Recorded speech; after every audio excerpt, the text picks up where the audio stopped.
Hello students, today we are going to understand electric resistance, विद्युत प्रतिरोध। और इसी वीडियो में हम ओमीय एवं अनोमीय प्रतिरोधों या ओमीय एवं अनोमीय युक्तियों के बारे में भी पढ़ेंगे। तो चलिए इस वीडियो को आगे बढ़ाते हैं। विद्युत प्रतिरोध आप पहले भी पढ़ के आए हैं। विद्युत प्रतिरोध को कैपिटल आर से रिप्रेजेंट किया जाता है। चालकों में या जो चालक होते हैं उन पदार्थों का एक गुण होता है कि जब उनमें से होकर विद्युत प्रवाहित होती है तो उस विद्युत धारा के प्रवाह में एक रुकावट होती है। उस रुकावट को हम विद्युत प्रतिरोध कहते हैं। माना कि कोई भी एक चालक है जिसकी लंबाई L है और उसका अनुप्रस्थ और क्षेत्रफल A है। इसके सिरों पर विभवांतर हमने V आरोपित किया तो इसमें I धारा प्रवाहित होती है। I धारा प्रवाहित होगी तो इलेक्ट्रॉन धारा के विपरीत दिशा में गति करेंगे। जब इलेक्ट्रॉन धारा के विपरीत दिशा में गति करेंगे तो चालक का प्रतिरोध कई महत्वपूर्ण बातों पर निर्भर करेगा। जैसे चालक की लंबाई पर, लंबाई ज़्यादा होगी तो इलेक्ट्रॉनों को एक स्थान से दूसरे स्थान तक दूरी तय करने में अधिक समय लगेगा, अधिक कठिनाई होगी। तो हम कह सकते हैं कि R लंबाई के समानुपाती होगा, चालक की लंबाई के, और अनुप्रस्थ और क्षेत्रफल के भी समानुपाती होगा, के व्युत्क्रमानुपाती होगा। R proportional 1/A। अनुप्रस्थ और क्षेत्रफल ज़्यादा होगा तो निश्चित सी बात है कि प्रतिरोध का मान क्या होगा बेटा, कम होगा। ठीक। और भी ताप पर डिपेंड करेगा। ताप बढ़ाने से, वो आपको पता है, रो का वैल्यू आप पढ़कर आए हो, m/NE²।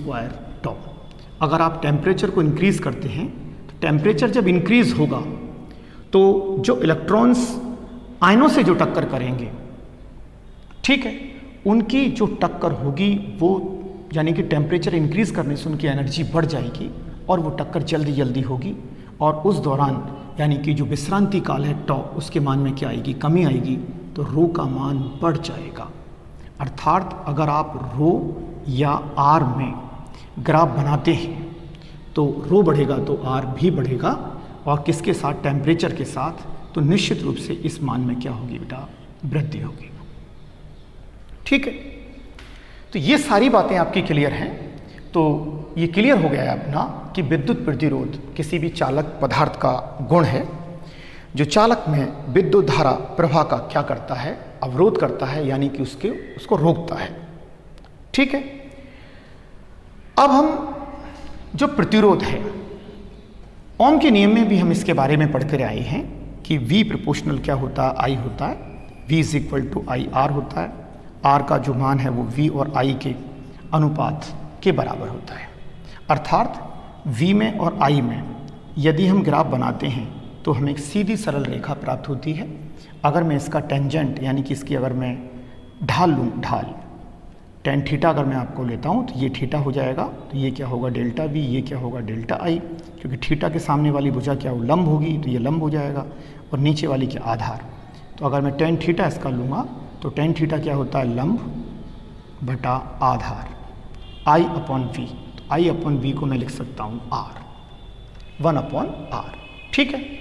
तो I और V जो ग्राफ का ढाल है, स्लोप है, उसका व्युत्क्रम यानी कि इसका व्युत्क्रम कह लो, यानी कि ये किसके बराबर होगा, R के व्युत्क्रम के बराबर होगा। ठीक है। तो आई होप ये टॉपिक आपका क्लियर हो गया होगा कि विद्युत प्रतिरोध, ओमीय और अनोमीय प्रतिरोध के बारे में अब हम पढ़ते हैं। विद्युत प्रतिरोध आपका क्लियर है। विद्युत प्रतिरोध किन किन बातों पर और डिपेंड करता है, परमाणुओं से भी टक्कर होती हैं, आयनों से भी टक्कर होती हैं, मुक्त इलेक्ट्रॉन आपस में भी अप्रत्याशित रूप से टक्कर करते हैं, और विद्युत प्रतिरोध का जो ताप पर भी डिपेंड करता है। और अगर हम किसी वांछित मान का विद्युत प्रतिरोध बनाते हैं तो उसी को हम कहते हैं रेसिस्टर। क्या कहते हैं उसको, अपन रेसिस्टर कहते हैं। जब आपको आगे चल के वर्ण कोड पढ़ेंगे आप किसके, विद्युत प्रतिरोध के, उसमें आपको इसके बारे में बताया जाएगा। जैसे देखिए आप, विद्युत प्रतिरोध के सिंबल होते हैं। एक सामान्य अगर विद्युत प्रतिरोध का संकेत है तो वो R ये है, और यदि विद्युत प्रतिरोध आप ये कहिए कि परिवर्तनशील है परिवर्तनशील विद्युत प्रतिरोध है तो हम इस प्रकार से उसको दर्शाते हैं। और वर्णकोण जो हम रेसिस्टर कहते हैं, रेसिस्टर यानी कि जो हम काम में लेते हैं, अगर आपको कहीं पर भी किसी वांछित मान का प्रतिरोध काम में लेना है, जैसे 2 ओम का प्रतिरोध आपको काम में लेना है, 3 ओम का प्रतिरोध आपको काम में लेना है, तो आप कार्बन का जो पाउडर होता है उससे भी प्रतिरोध बनाते हैं अपन, और सामान्यतः तार का प्रतिरोध भी बनाते हैं। जब भी कभी हमें कोई फ्यूज तार लगाना होता है तो हम क्या कहते हैं कि जो क्रोमियम या निकल का जो वायर होता है, यानी कि जो फ्यूज़ वायर के रूप में हम काम में लेते हैं, तो फ्यूज़ के लिए पर्टिकुलर इनका मतलब कंटेंट होता है, उसमें से हम वायर काट के उसके अंदर लगा देते हैं, तो वो भी क्या एक प्रतिरोध है। जब हम न्यूमेरिकल करते हैं तो आपसे कहते हैं कि 3 तार आपस में जुड़े हुए हैं, तो ये पहला हो गया, ये दूसरा हो गया, ये तीसरा हो गया, ये सब क्या है बेटा, ये भी प्रतिरोध ही हैं। ठीक है। और कलर कोड वाले प्रतिरोध और होते हैं जो आपको दिख रहे होंगे, ये वाले प्रतिरोध है ना। इसमें क्या होता है देखिए आप, इसके अंदर पट्टियाँ होती हैं, इसमें पट्टियाँ जैसे पहली, दूसरी, तीसरी, चौथी, तो इन पट्टियों के क्या कलर होते हैं। लास्ट की जो पट्टी होती है या तो वो लास्ट की जो पट्टी होती है या तो वो सुनहरी होती है, या फिर वो पट्टी आपकी कैसी होती है।